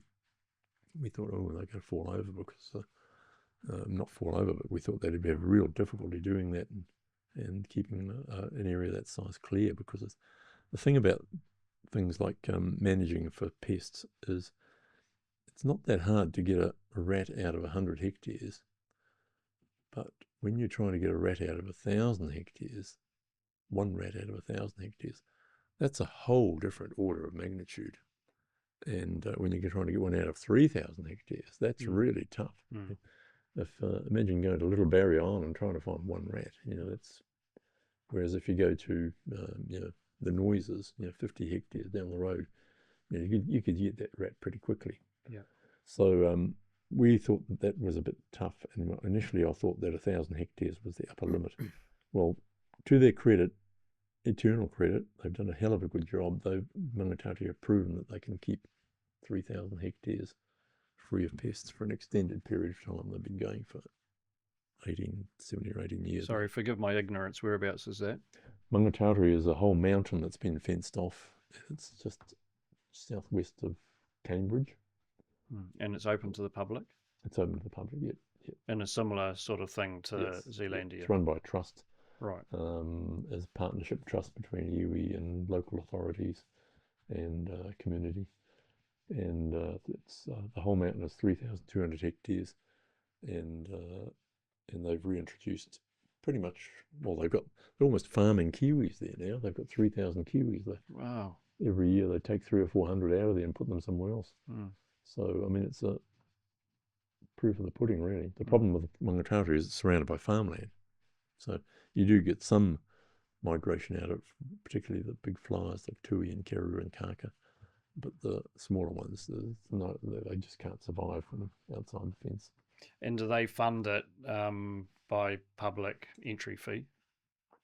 Partly. Most of it's funded by local authority contribution. Yeah, their budget is about close to 3 million a year. About 2 million a year. I think 2.5 million a year. So where are you currently at with the this whole idea of large conservation zones, and is there people and councils buying into it? Yes, partly yes. So where I first promoted this whole idea of this thing was at Zealandia, where I wrote a paper for Victoria and University in 2012 and gave a presentation to it. Sir Paul Callan was on our board at the time. And he latched onto that idea, and we had long discussions about it. And he gave his own speech at Victoria University, which I think they call the moonshot speech now. I've seen that on YouTube. Yeah. Was it a week before he died, I think? Yeah, 2012, which is a real tragedy, actually. Both obviously terrible for him, because he had so much still to give to the country. He was still quite a relatively young man. But he, in that speech, he tagged on the predator-free thing at the end, but really he was talking about what he called the Zealandia program, which was a dozen large fenced areas in forest with managed 100,000 hectare zones around them, basically what I've been proposing. And that bit got missed somehow or other. People went straight to let's get rid of all the pests. Which is a predator-free 2050. Which is where predator-free 2050 came from. So essentially predator-free 50 has missed a step, which Paul Callaghan was advocating. And it's these giant sanctuaries. So when that all sort of came about, I thought, oh, well, I might as well fold tents and go and do something else. And I got wrapped up in writing Back to the book. cartooning. Yeah, not worry about it. But then just before COVID, 2019, a friend of ours organised a trip up to the Wainuiomata water collection area. And I'd been there before with these people because we'd collected rata seedlings up there in 1995. And when I saw it, I thought, holy smoke, where's this place been all my life? It's just the most amazing forest I'd ever seen. Huge rata and remu trees. And we collected our rata. But I found out from the managers there that really it was just being managed as a private hunting park for the water board people, water supply people. And every year they used to drive 300 deer out of this valley, and and they sort of kept it as their own little, our reserve. So I'd had a fair bit to do with Howard Stone, who was the general manager of regional council at the time, and Stuart McCaskill, who was the chairman of the council. And I said to them both, I said, you have the finest piece of lowland polycarp forest in the southern North Island, and you're not looking after it. You've got it as a private hunting park, and it's not good enough. And to their credit, they took that on board. In the spirit of everything that was going on around Wellington at the time, it became a key native ecosystem area, and they stopped the private hunting, and they built a deer fence around half of it. There's a road goes around half of it, half of the valley. It's a huge valley. It's 3,300 hectares. It's really big. And then they took about 1,500 hectares in the northwest corner to manage as a bait station operation, what they call the full mainland island operation. And anyway, they've been doing this they tried to introduce robins in there in about 2012, and it hadn't succeeded. Anyway, when we went up there and had to talk to the ranger, Ricky Clarkson and Nicky MacArthur, they said that they didn't think it was working. Whenever they put a 1080 drop into the valley, rat populations were back up to 100% after 1 year. And they tried to reintroduce these birds, and it wasn't coming up trumps. So they said, "Can we do anything else?" And I said, "Well, if you can find me a fence line, we've got a fence around half of it, then we'll see what we can do." And 2 days later, Ricky sent me a map with a fence line on it, saying, "Oh, we can go down this ridge and down this ridge," and I measured the fence line. It came to 30 kilometres, which I thought was remarkable, really, because Mangatautari's fence line is 53 kilometres. So in fencing, you have an edge effect ratio.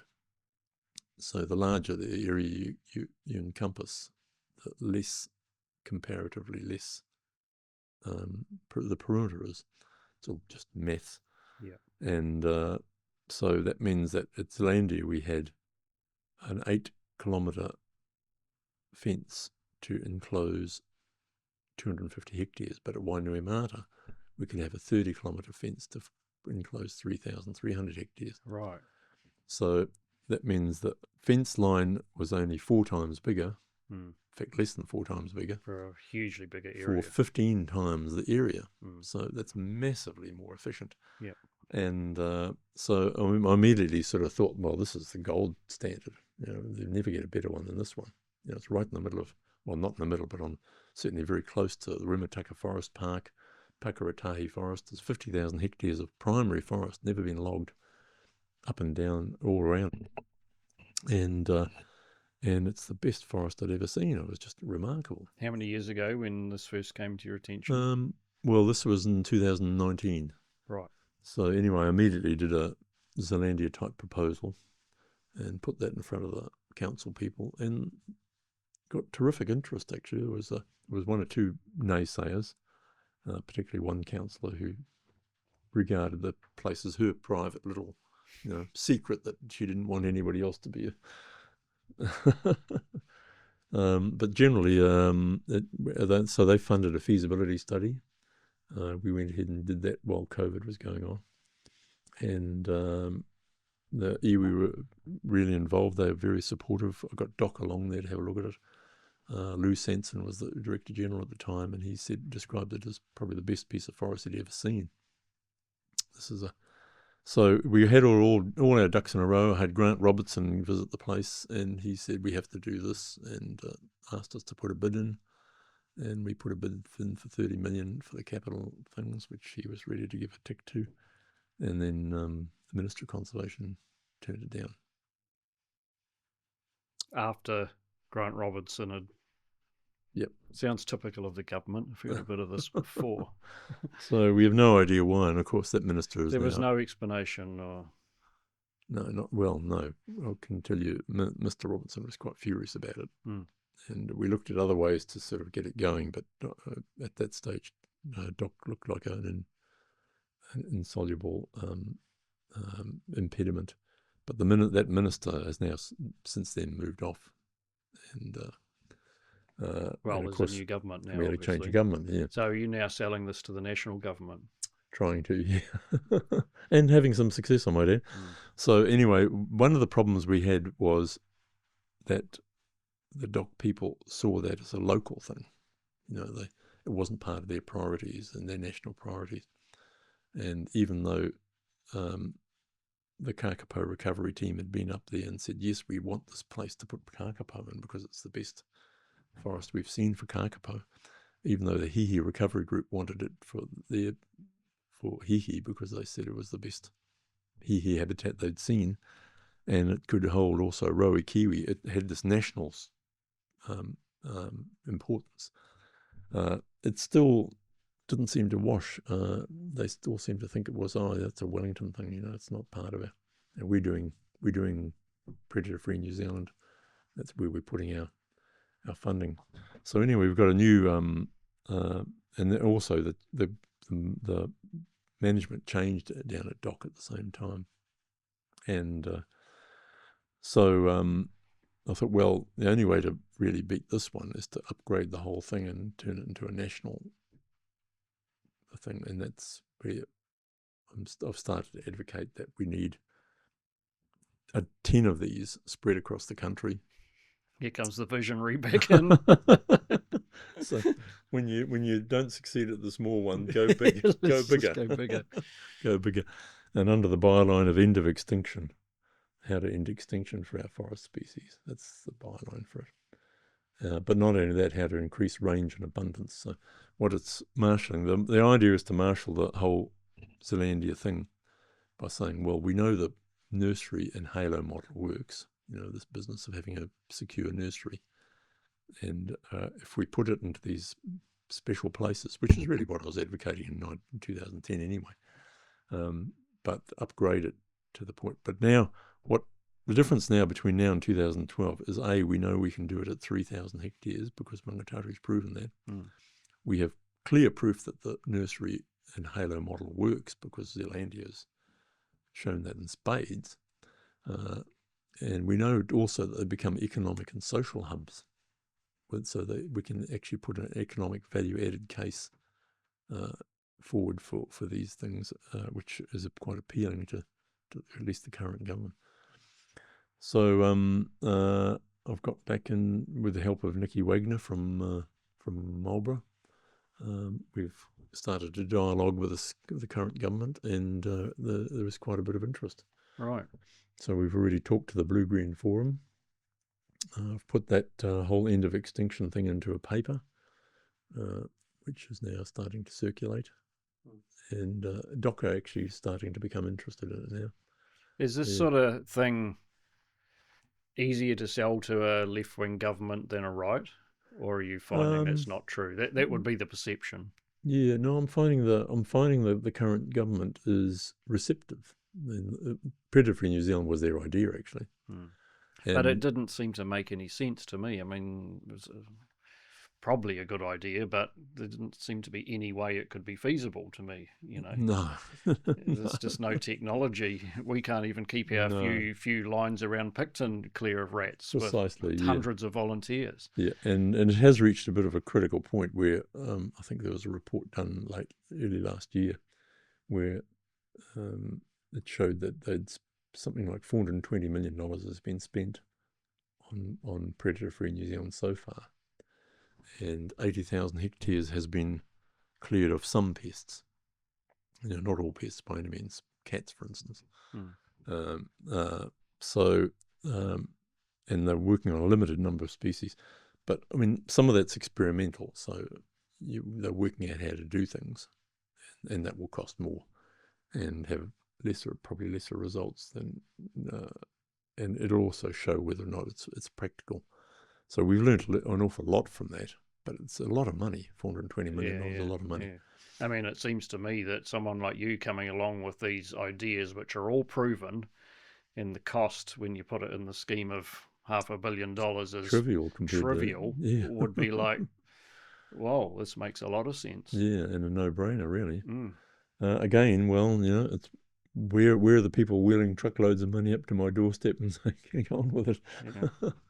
So I don't know. It seems to be money always seems to be wound up being, and for some reason people think 30 million to put a fence around Wainuiomata is a huge amount of money,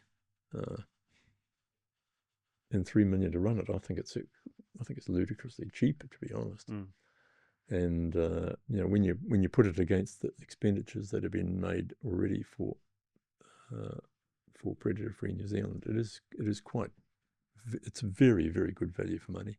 Especially when it's not a guess if it's going to work anymore. Precisely. It's all proven, isn't it? It's all proven, yeah.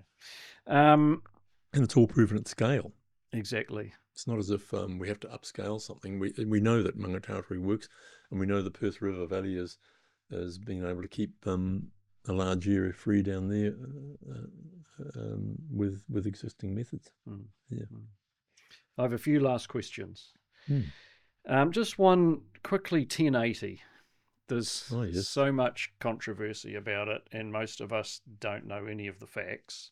You see the greenies tying themselves to trees on the west coast, and you see people like yourself that I think, probably from what I've heard you say, there's a place for it because we don't have anything else. Is that the case? What are the pros and cons very quickly for 1080? Very quickly, well, there's two types of poison. There's acute poisons, which work very quickly, and there are what's called chronic poisons, which work quite slowly. Brodifacoum, which is the rat poison we use to eradicate islands, and as a chronic poison, it takes about 7 to 10 days for a rat to die, or an animal to die. We only use that in controlled areas or like bait stations or fenced areas or islands. So that's the only poison that can eradicate, because what happens is the animal eats the bait, and because it takes 7 or 8 days for them to die, it can't associate getting sick with consuming that bait, so it actually eats more bait, and it usually gets a massive overdose. The other one is an acute poison. 1080 is an acute poison that works within hours. So with it's very effective. Kills kills quite quickly, and it's probably a bit more humane than Brodifacoum in that sense. But animals can nibble at a bait and get a sublethal dose and associate getting sick, not die, and associate getting sick with eating that bait. So you want to be eating bait shyness. So you really have we tried to use 1080 to eradicate anything. Recently, Zip in the Perth River have been trying to use 1080 to eradicate by using pre-feeding. So they pre-feed with a non-toxic bait, and then they put big concentrations of the poison. So those are the two poisons. Now both of them have problems. Brodifacoum has a lot of accumulation in the ecosystem, and it takes a year or two for it to get filtered through the system. So it's residual. 1080 doesn't. 1080 washes away very quickly as soon as it hits the ground, and as soon as there's one rain, it's gone. One of the big arguments is the bykill. There's so many birds, for example, killed, that it almost outweighs the benefits. There's been a massive amount of studies on that, and there was quite a lot of bykill initially in early 1080 drops, because we didn't know how to work it. So nowadays they use Bitrex to stop, and they colour them with a green dye, and there's various other things that they use to reduce bykill, and it's quite low, and that's well attested in scientific documentation now. It's been probably one of the most highly tested, almost every drop for quite a long time. So you're not anti-1080? No, I think it's we depend on these poisons. 1080 is monosodium fluoroacetate as the molecule, and that occurs naturally in West Australian forests in enormous quantities. If you go into a West Australian forest, it's awash with monosodium fluoroacetate as a natural compound in the leaves of West Australian trees. And if we had the West Australian possum instead of the Tasmanian possum, our 1080 wouldn't work on possums. Right. They're immune. Interesting. So if you go and have a cup of tea, the cup of tea has more higher concentration of monosodium fluoroacetate than after a 1080 drop, because it comes out of the camellia plant, which naturally occurs. But going back to West Australia has something called the Western Shield, where they're trying to prevent reinvasion of animals. They've got a problem with foxes over there. Foxes are a canid, so they're very, very sensitive to 1080. Dogs only have to sniff 1080 and they keel over for some reason. And but over in Western Australia, they throw 1080 out of airplanes, meat laced with 1080, and all of their local carnivores like quolls and all these other animals, they are immune to 1080, so they can hog into this bait with impunity and not be hurt. But the foxes are wiped out. So message from that is it's a naturally occurring compound. It's as safe a poison as you can get, providing you work with the controls, which it's been tested and tried for about 40 years. So the whole process for using it is optimized. If we couldn't have 1080, it would be a disaster for our forests. And there's obviously a lot of misinformation out there about it and its use as well. Yep. The amount of it in a trace amount left after a 1080 drop in water is so tiny that it's almost unmeasurable.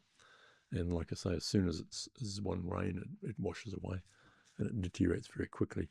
So in that sense, if you had the perfect poison, what you would have is 1080, but with Brodifacoum's delayed effect. Yep. And I'm hoping that someday they will invent that. But in the meantime, we have to work with that combination. But if we took those two poisons away, conservation and management in New Zealand would collapse. Because the only other option is trapping, which is incredibly inefficient. Well, you've trapped, you know what it's like. Yeah. You never catch it. It's hugely labour intensive and it's probably very inefficient. And you get even more trap shyness. Yeah. There's well recorded cases like in Resolution Island where they have a trap shy population of stoats. They can't get rid of them now. Yeah. And the only way really to eradicate stoats and cats from an island or from a sanctuary is secondary poisoning. So you put your Brodifacoum out. The rats eat the Brodifacoum. They accumulate, while they're eating it, they accumulate a certain amount, especially in the liver. And that animal is then still wandering around for 4 or 5 days. So they get glommed onto by a stoat or a cat, particularly as they slow down. The stoats usually go straight for the liver for some reason. And within next to no time, they've got a lethal secondary dose. And that's how they were eradicated on all islands, and in Zealandia and these other sanctuaries they use the secondary poisoning approach. So if you took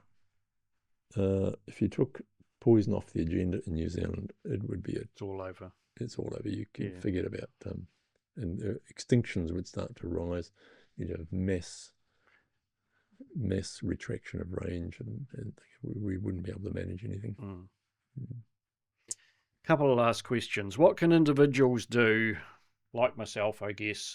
You want to get involved in conservation. I'm not a visionary. I'm not going to create a Zealandia, but I want to do something. Well, there's so many community groups around the place that everybody will have one next to them, whether they're a predator-free group. There are questions about the effectiveness of predator-free, especially in urban areas, but it gives people experience of something, gives them something that won't do any harm. And but if you can work in an area which is especially somewhere like Marlborough Sound, where there's a lot of forest, then that's very useful. You can support an organisation that works for conservation, whether it's a sanctuary or even Forest and Bird. They do good work. And no, there's plenty of things to do, and advocate for it. Make sure that people aren't falling for misinformation, even advocating for teenagers. Yeah, that would be an out there thing to do. If we could ever develop the technology to bring back extinct species, should we do it? Yeah, I'm two minds about that one. Something in me says yes, I'd love to see a woolly mammoth in a moa. But can you go back to that extent? I doubt it. Yeah, and also, if we could, what would be one species that you would want to bring back to New Zealand? well, that'd be the moa, the huia, wouldn't it? That'd be there's quite a lot of them. I mean, the one thing which really captured my imagination recently is a pair of Russian scientists, father and son. I think they're called the Zerovs, and they have a place in northern Russia, way up in the remote boonies, called Pleistocene Park. Have you heard of it? No. Anyway, this guy Sergei Zerov, his theory is that the existing tundra lands in northern Russia and Canada, which is one of the biggest ecosystems in the world, actually, isn't really what we should have. It used to be what's called the mammoth steppe. And there's been quite a lot of research done on this.